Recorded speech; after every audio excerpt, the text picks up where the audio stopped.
Bonjour, je m'appelle Grégoire de la Sens, je travaille chez SAS dans la filiale française au département académique. Et je souhaiterais dans cette petite vidéo vous présenter le programme SKIP, SAS Certified Young Professional. Je voudrais donc vous présenter le programme SKIP pour la programmation de base en SAS.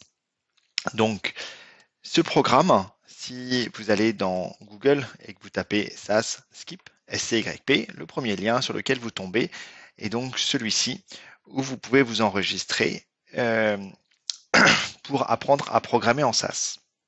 Ce programme est donc ouvert aux étudiants de différents pays, notamment la France, ce qui nous intéresse. Pour s'enregistrer, eh bien, lorsque l'on est sur la page de Skip, on sélectionne son pays, la France, et on s'enregistre.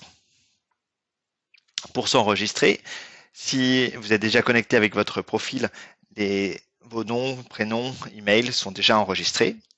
Pour s'enregistrer, il faut absolument s'enregistrer avec une adresse email d'une institution académique, c'est-à-dire d'une université ou d'une école d'ingénieur ou de commerce ou autre.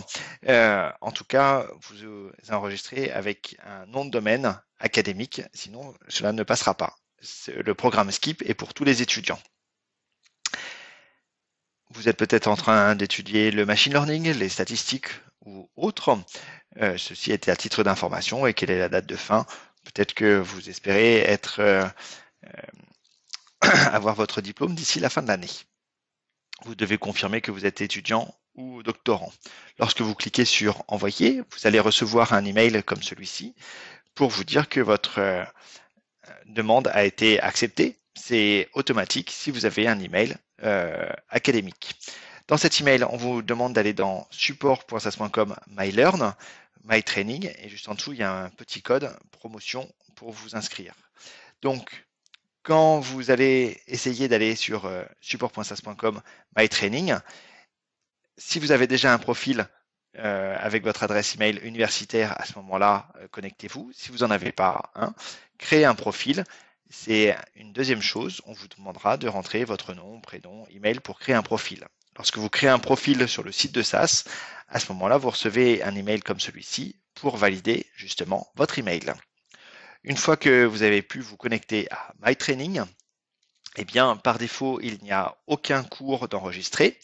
Et si vous mettez le code promo qui se trouvait dans l'email de Skip, juste en dessous, il y a ce petit code promo, faites un copier-coller et vous le mettez ici. Et en cliquant sur Submit, accepter les conditions, vous allez avoir cette ligne Skip Welcome Portail qui va apparaître et qui vous permet donc gratuitement d'accéder à ce Skip Welcome Portail. Si vous cliquez sur le Skip Welcome Portail, vous arrivez sur cette page. Sur cette page, il y a 4 certifications. La première certification, c'est celle de programmation de base. C'est donc lire des fichiers, importer des fichiers, concaténer des fichiers, créer des tables SAS, créer de nouvelles colonnes. C'est les choses élémentaires de la programmation SAS. Qu'est-ce que c'est qu'une librairie, un libname, etc. La programmation avancée, il faut déjà avoir la programmation de base, et c'est sur les cours de macro, de SQL et d'optimisation de programmes. Vous pouvez aussi aller directement sur la certification de stats, donc les statistiques descriptives, les statistiques inférentielles. Essentiellement statistiques descriptives, ANOVA, Analysis on Variance, régression logistique et régression linéaire, et principalement la régression logistique. Vous pouvez passer cette certification directement. Ou vous pouvez passer directement la certification de machine learning sur la plateforme SASVAIA en pipeline. Mais ce sera pour une autre vidéo, cette partie-là. Donc, je voudrais m'intéresser, dans le cadre de cette petite démonstration, à cette première certification, la certification programmation de base. Ces 3 certifications, base, avancée et stat, sont les plus demandées sur les offres d'emploi avec SAS. Si je vais sur la partie programmation de base, il y a 4 blocs. Le premier bloc, accéder au software. Le deuxième, apprendre SAS. Le troisième, préparer la certification. Et le quatrième, passer l'examen. Pour le premier, accéder au software, si je clique dessus, il y a 2 possibilités. Soit SAS on Demand for Academics, qui ne nécessite d'installer rien, qui permet d'avoir accès à l'interface SaaS Studio dans une page web à distance. Ça se passe dans le cloud, il n'y a rien en local. Et dans le cadre de cette vidéo, je voulais présenter un petit peu plus SaaS University Edition, qui vous permet donc de télécharger une machine virtuelle sur votre PC en local et de suivre tous les exercices. Donc, si je clique sur SaaS University Edition, je vais avoir la possibilité de télécharger cette machine virtuelle. Alors, pour faire fonctionner cette machine virtuelle, il faut d'abord que je télécharge un utilitaire comme VirtualBox ou autre utilitaire de virtualisation comme VMware. Je télécharge et j'installe VirtualBox. C'est tout expliqué avec des petites vidéos ou le PDF avec les instructions, ce qui vous permet d'installer VirtualBox. Une fois que vous avez téléchargé et installé VirtualBox, ça va assez vite, vous pouvez télécharger la VApps de SaaS University Edition en cliquant tout simplement ici sur télécharger SaaS University Edition. Lorsque vous cliquez dessus, donc il faut vous enregistrer avec votre profil, le même que l'on a créé tout à l'heure pour aller dans My Training, et vous allez pouvoir télécharger un fichier. Donc là, le fichier, le téléchargement est parti. C'est un fichier qui fait 1,7 giga. Vous allez après dans VirtualBox, que je viens de démarrer, et vous pouvez charger ce fichier .ova. Avant de le lancer, il faut commencer par le configurer. Et donc, comme c'est expliqué sur le site, il est très important de bien partager un dossier qui doit absolument s'appeler MyFolder. Donc, MyFolder, c'est un dossier qui se trouve sur mon PC en local et que j'ai partagé avec ma machine virtuelle.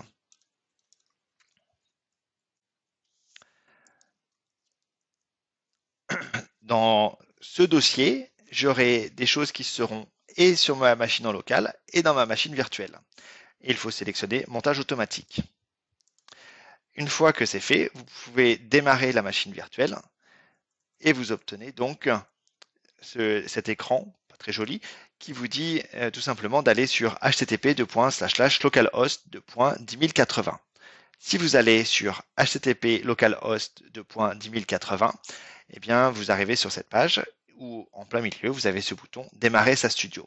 Donc comme ça, vous avez un environnement avec SaaS Studio pour apprendre la programmation SaaS.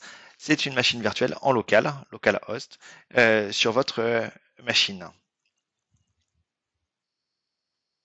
Donc là, j'étais dans la page de SaaS University Edition, où il est bien spécifié, après avoir téléchargé SaaS University Edition, il faut le configurer, et il faut bien partager ce dossier MyFolder entre la machine virtuelle et la machine locale. Maintenant que vous avez donc téléchargé SaaS University Edition, eh bien, on va pouvoir aller dans Learn SaaS, donc apprendre SaaS comme son nom l'indique. Et là, vous avez deux possibilités, soit utiliser le e-learning, soit utiliser le PDF. C'est exactement la même chose. Il y a les mêmes informations dans le PDF et dans le e-learning. Tout dépend de chacun. Si je vais dans le e-learning pour la programmation 1, le premier cours, donc il y a deux cours, programmation 1 et programmation 2. Chaque cours est divisé en leçons. Il y a dans chaque cours 7 leçons. Dans programmation 1, il y a 7 leçons. Le prérequis avant la première leçon, c'est donc d'aller télécharger les bases de données qui vont être nécessaires pour réaliser tous les exercices qui vous seront proposés dans le cadre de ces deux cours. Comme tous les e-learning, il y a des vidéos qui vous expliquent tout ça, qu'est-ce qu'il faut faire, et dans le cadre de cette vidéo, je vais vous le présenter. Donc je vais aller directement sur la partie finale, où étant donné que j'ai téléchargé SaaS University Edition, je peux ici aller télécharger les données. Et donc si je clique sur This zip file, je vais télécharger un fichier qui s'appelle coursesdata.zip. Ce fichier que j'ai téléchargé, je l'ai enregistré dans mon dossier qui s'appelle MyFolder, ici, et une fois que je l'ai ouvert, je l'ai décompressé ici dans Course Data. Donc Course Data se trouve dans MyFolder. Si je reviens dans SaaS University Edition, donc dans SAS Studio, si je regarde dans mes dossiers, eh bien j'ai les tables que j'avais dans le dossier et j'ai aussi ce dossier course data qui sont toutes les données que je vais utiliser, qui vont être nécessaires et suffisantes pour suivre les cours proposés dans le e-learning. Au tout début, il y a Setup, c'est expliqué dans la vidéo, mais je vais vous le montrer un petit peu, où pour le setup, il me demande ici de changer le chemin vers là où se trouvent les données, donc vers Data. Donc là, je fais un clic droit sur Data, Propriétés, je copie ce chemin, copier-coller, et je vais donc le coller. Donc j'ai fait CTRL-C et là je fais CTRL-V pour pouvoir avoir ce chemin-là. Si je l'exécute, il va me créer ce petit programme et après je vais pouvoir créer les données, créer les cours, créer tout ce qui va bien pour avoir tout l'environnement nécessaire et suffisant pour suivre ce cours-là. Donc tout ça, c'était expliqué ici, mais là je vous l'ai montré dans cette petite vidéo, pas à pas. Une fois que j'ai récupéré donc les données, ça c'était le prérequis, et bien dans la première leçon, il va m'expliquer pas mal de choses en général. Dans la deuxième, comment accéder aux données, explorer un petit peu les données et regarder qu'est-ce qu'on en a à l'intérieur, préparer les données, etc. Si je prends la première leçon en e-learning, eh bien ici vous avez donc comme tous les e-learning, des vidéos avec des démonstrations, avec comment ça se passe, avec SAS Studio en l'occurrence en ce qui nous intéresse. Vous avez aussi des exercices, la solution des exercices, et à la fin de chaque cours, vous avez un quiz. Donc si vous pensez que vous maîtrisez le cours, eh bien vous pouvez directement au quiz. Si par contre là, vous faites une faute, il y a un petit souci, deux fautes, il y a un gros souci, là zéro, il y a un très gros souci, j'ai répondu à aucune question, donc j'ai zéro et il m'explique pourquoi. Mais ça permet de valider, est-ce qu'on a un petit peu compris, qu'est-ce qui s'est passé. Donc, dans tout le e-learning, vous avez eh bien, accès à ces différentes leçons, ce qui vous permet d'apprendre à votre rythme chez vous et de faire les exercices. Et après, vous avez la solution des exercices en utilisant SAS Studio installé sur votre machine en local. Ça va vous permettre d'apprendre à programmer en SAS, de faire des étapes data et différentes procédures. Une fois que vous avez donc fini votre premier que vous avez tout validé, eh bien vous pouvez télécharger votre badge, comme quoi vous avez bien appris la partie programmation de base. Une fois que vous avez tout validé, programmation 1 et programmation 2, vous pouvez aller préparer la certification de base.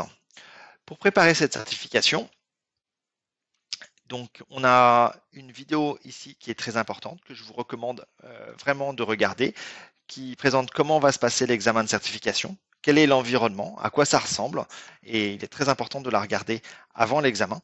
Elle sera au début de l'examen, mais c'est quand même nettement mieux de l'avoir vue avant, histoire d'être dans les bonnes conditions. Le contenu de l'examen, le type de questions qu'on peut avoir, et le Prep Guide, qui est un PDF que j'apprécie beaucoup, dans lequel il y a tous les éléments à réviser pour être sûr d'être prêt pour l'examen.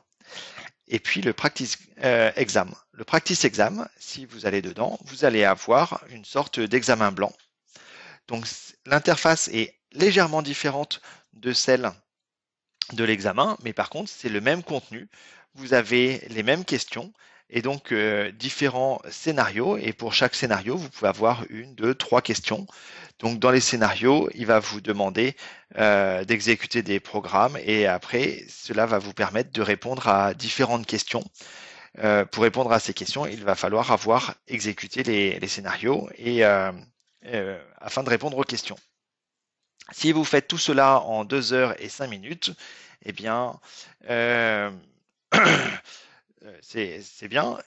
Si vous faites tout cela en 2 heures et 5 minutes et que vous avez plus de 70%, donc 700 points sur 1000, vous êtes à peu près au niveau de la certification. Si vous avez 900 points sur 1000, cela ne devrait pas poser de problème de passer la certification. Une fois que vous avez donc fait l'examen Practice Exam, eh bien vous pouvez évaluer un petit peu votre niveau. Est-ce que vous êtes suffisamment prêt pour passer cet examen de certification? Je vous recommande de ne pas le faire trop tôt. Il y a un seul examen pour s'exercer.